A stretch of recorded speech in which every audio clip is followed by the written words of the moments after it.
నేతాజీ తాలూకు ఈ యాషెస్ని తిరిగి తెప్పించడానికి అందరం కలిపి ఒక మాటగా మాట్లాడకపోతే ఈ ఉదాసీనతో నిండిపోయిన ఈ వ్యక్తుల చలనం రాదు. ఈ దేశానికి చలనం రావాలంటే ముందు ఇక్కడ శిల్పకళా వేదిక నుంచి, హైదరాబాద్ నుంచి మనం మొదలు పెడదాం. ఇది ఒకరోజు దేశం అంతా పాకాలి. సుభాష్ చంద్రబోస్ అస్థికలు, నేతాజీ అస్థికలు భారతదేశంలోకి రావాలి. మనం ఆయనకి సాల్యూట్ చేయాలి. హ్యాష్ట్యాగ్ ఒకటే పెడుతున్నాం, bring back Netaji Ashes. Second hashtag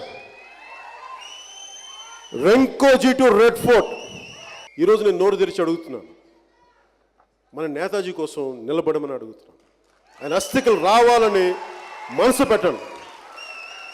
పూజా మందిరంలో, పూజా గదుల్లో, క్రైస్తవ మత మందిరాల్లో కానీ, మనకి మస్జిదుల్లో కానీ, హిందూ మందిరాల్లో కానీ, జైన మందిరాల్లో కానీ, సిక్కు ప్రార్థనల మందిరాల్లో కానీ ఒకటే కోరిక పెడదాం, నేతాజీ తాలూకు అస్థికలు భారతదేశానికి రావాలనే కోరుకుందాం.